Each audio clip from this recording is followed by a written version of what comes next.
écoutez Lux Radio, c'est Heure Essentielle. Bienvenue si vous venez de nous rejoindre. Tout de suite, les rendez-vous de l'immobilier et on parle urbanisme. Il est question aujourd'hui des arrêtés d'alignement. Pour nous éclairer à ce sujet, Mohamed Lazim, expert judiciaire et directeur général de Guy 4, est avec nous. Bonjour et bienvenue. Bonjour Kautal, bonjour Dunia, bonjour à tous.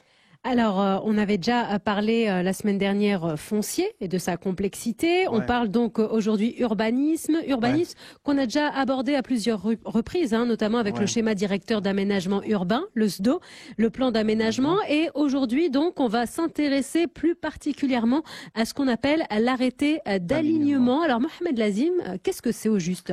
Alors, les arrêtés d'alignement, ce qu'on appelle en arabe, قرارات تخطيط حدود طرق العامة. En principe, normalement c'est le plan d'aménagement qui détermine l'organisation générale du développement urbain d'un territoire déterminé, mais il existe des situations où il est nécessaire de procéder à certaines modifications au niveau de l'espace public communal et qui n'ont pas été prévues dans le plan d'aménagement. Dans ce cas, et pour répondre à cette nécessité, il a été conféré à la commune un pouvoir de procéder à des modifications par le moyen d'un arrêté, ce qu'on appelle l'arrêté d'alignement. Alors l'arrêté d'alignement, donc il s'agit d'un instrument d'urbanisme qui permet soit de créer des voies communales, ou bien des places publiques, ou bien des parkings, soit de modifier leur tracé, ou de leur largeur, soit carrément de les supprimer. Donc en l'espèce, l'arrêté d'alignement vaut uniquement déclaration d'utilité publique. Or, pour passer à la procédure d'expropriation, donc il faut que la commune établisse un arrêté, ce qu'on appelle l'arrêté d'alignement en portant cessibilité. Donc c'est un document d'urbanisme qui fusionne à la fois l'arrêté d'alignement et l'acte frappant d'expropriation et qui désigne les propriétés concernées en mentionnant leur consistance, leur superficie et le nom de leur propriétaire présumé. Voilà. D'accord. Alors on a compris qu'il faut donc que cette notion d'utilité publique, c'est essentiel. Quels sont les organes aussi qui interviennent pour établir ce document ? Alors, en principe, deux organes principaux interviennent dans l'élaboration des arrêtés d'alignement. Donc, le premier intervenant, c'est le président de la commune. En fait, c'est que le président de la commune, c'est lui qui décide des arrêtés d'alignement ou bien des arrêtés d'alignement en portant cessibilité.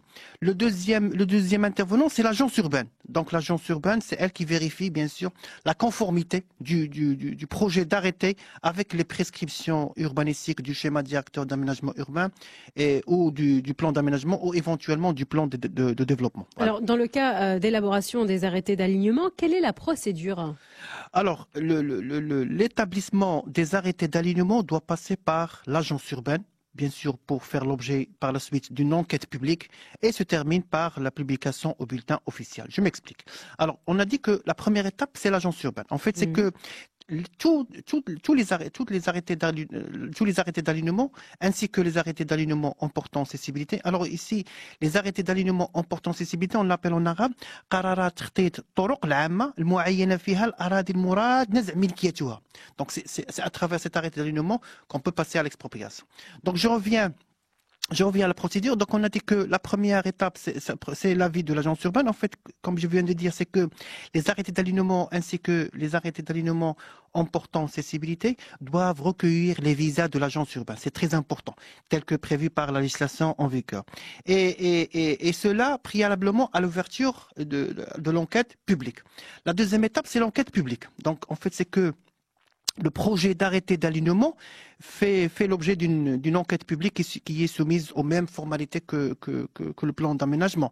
Et sa durée est fixée à 1 mois pour les arrêtés d'alignement et de 2 mois pour les arrêtés d'alignement en portant cessibilité. Et la troisième étape, c'est la publication au bulletin officiel. D'accord. Et une fois que c'est publié dans le bulletin officiel, donc quelle est la durée des faits ? Alors, donc après leur publication, les arrêtés d'alignement restent valables pendant une durée de 10 ans. D'accord. Une durée de 10 ans.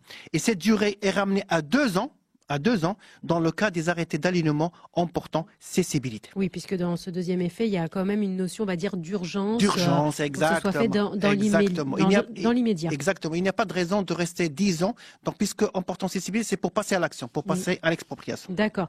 Et quels sont les effets, justement, de ces arrêtés d'alignement ? Alors, les arrêtés d'alignement produisent leurs effets avant et après leur publication au bulletin officiel. Donc, on a 2 situations, Dunia. La première situation, c'est pendant la durée de l'enquête publique et jusqu'à la publication de l'arrêté au bulletin officiel.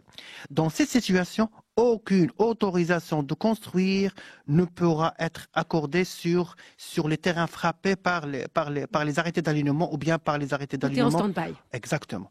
La deuxième situation, c'est après la publication de l'arrêté d'alignement au bulletin officiel. Dans ce cas, alors, l'effet de l'arrêté d'alignement, c'est qu'il déclare l'utilité publique, comme on vient de dire. Donc, c'est une déclaration d'utilité publique des travaux nécessaires soit à la création, soit à l'élargissement, ou bien soit carrément à la suppression de l'espace public. Alors, par contre, pour l'effet de l'arrêté d'alignement emportant cessibilité, donc, c'est qu'il fusionne l'acte de déclaration d'utilité publique et l'acte frappant l'expropriation, frappant d'expropriation, les terrains nécessaires à la création ou la modification ou la suppression, comme je viens de dire, de l'espace public communal. Et quand on parle l'espace public communal, donc ce sont les voiries, les espaces, les parkings, etc. D'accord. Et est-ce qu'une fois élaboré, j'imagine que ça peut arriver, plus qu'on ne le pense, est-ce qu'il est possible de modifier un arrêté d'alignement ? Oui. Il est possible de procéder à la modification de l'arrêté d'alignement, et cela selon la même procédure prévue pour son établissement. Donc, il faut passer par l'agence urbaine. Exactement, c'est la même procédure. Et la durée de validité de l'arrêté modifié est celle de l'arrêté initial. C'est-à-dire que 10 ans ou 2 ans. C'est-à-dire qu'il garde la même échéance. La même échéance, ça veut dire la même date limite que celle de l'arrêté d'alignement initial. Alors, je rappelle que nous sommes avec Mohamed Lazim, expert judiciaire et directeur général de Guy 4. Il est question donc des arrêtés d'alignement. Quels sont les moyens dont dispose la commune, justement, pour procéder à l'acquisition des immeubles sur la voirie communale, par exemple ? Alors, Dunia, dans cette situation, 2 possibilités sont envisageables. En fait, la commune peut procéder à l'acquisition soit à l'amiable, soit par voie d'expropriation. Alors, en fait, c'est que je commence par la première situation, l'acquisition à l'amiable. En fait, c'est la solution la plus simple et qui consiste à obtenir l'accord amiable de cession avec tous les riverains concernés. Et ils s'entendent par conséquent sur le prix et même sur les modalités de cession qui lui sont proposées par la commune. Ça, c'est la première situation.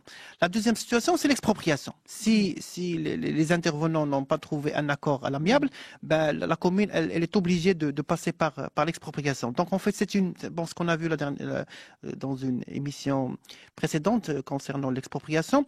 Donc, c'est une procédure par laquelle la commune procède à la prise de possession des immeubles en vue d'entreprendre les travaux ou bien les opérations déclarées d'utilité publique.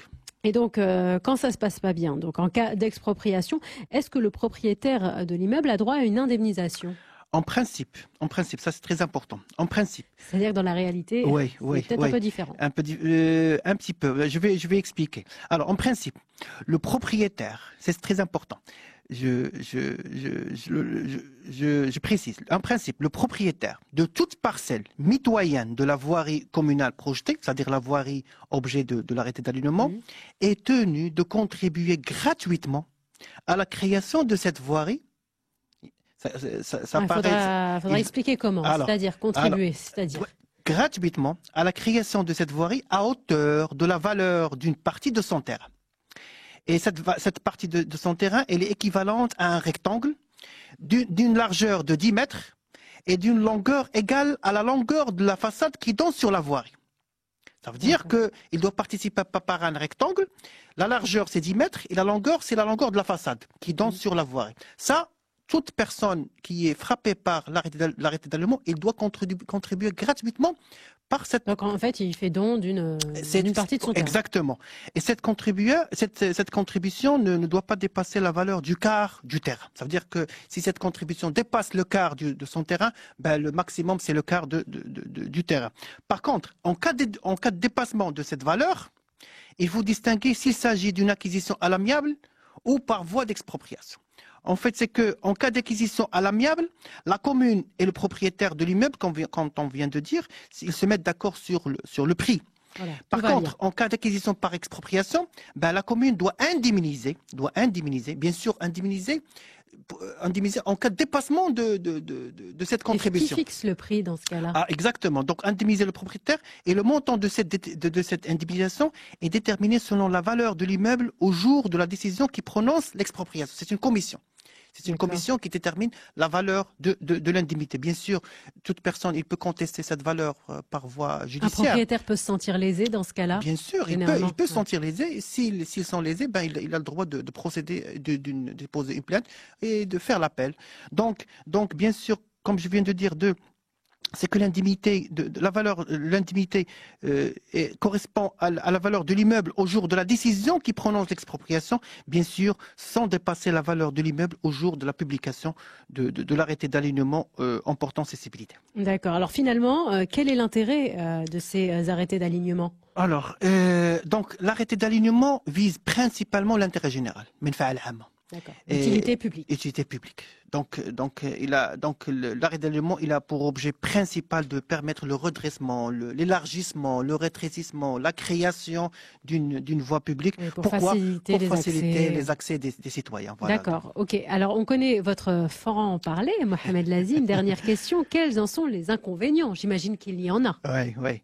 Alors bien sûr, Dounia, il y a des inconvénients, mais je vais expliquer ces inconvénients-là. Alors, lorsque l'arrêté d'alignement est publié, il devient par nature une déclaration d'utilité publique. D'accord. Et donc, il devient imposable à tous.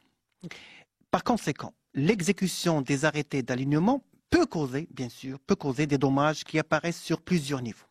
Alors, le premier niveau, c'est au niveau du droit de propriété. En fait, c'est que l'exécution des arrêtés d'alignement peut priver certaines personnes de leur propriété.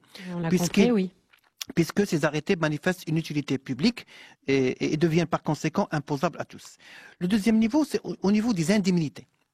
En fait, mis à part la contribution gratuite des propriétaires dans les limites prévues par la loi, ben les indemnités affectées sont parfois inférieures à la valeur de leurs biens par rapport au marché de biens immobiliers, ce qui leur cause parfois des éventuelles pertes. Mais, ce qu'il faut savoir, c'est que ces pertes restent provisoires à court terme. Ce sont des pertes actuellement. Mais, car il se peut qu'à moyen terme ou bien qu'à long terme, ces propriétaires bénéficieront de l'augmentation de la valeur de leur terrain, de par non seulement le passage de cette voirie, mais également le raccordement de leur terrain au réseau public. Oui. Donc ils vont gagner. Donc il y a sûrement des effets à long terme. Bien sûr, à moyen terme et à long terme. Il ne faut pas oublier ce volet-là. Donc c'est une perte. C'est possible qu'on aura une perte, mais actuellement, mais à moyen terme. Tout de suite, ce qui est souvent le cas. Exact. Voilà. On peut perdre de vue ce point de vue. Exactement. Mais à moyen terme, à long terme, ben, dans plusieurs cas, les propriétaires bénéficieront là du passage de cette voirie-là. Voilà. D'accord. Ben, merci beaucoup. Je vous en prie. Je rappelle que nous étions avec Mohamed Lazim, expert judiciaire et directeur général de Guy 4. On parlait urbanisme et arrêté d'alignement. Vous pouvez réécouter cette interview dès ce soir, bien sûr, en podcast sur l'application Lux Radio. Et on se retrouve, bien sûr, la semaine prochaine pour un nouveau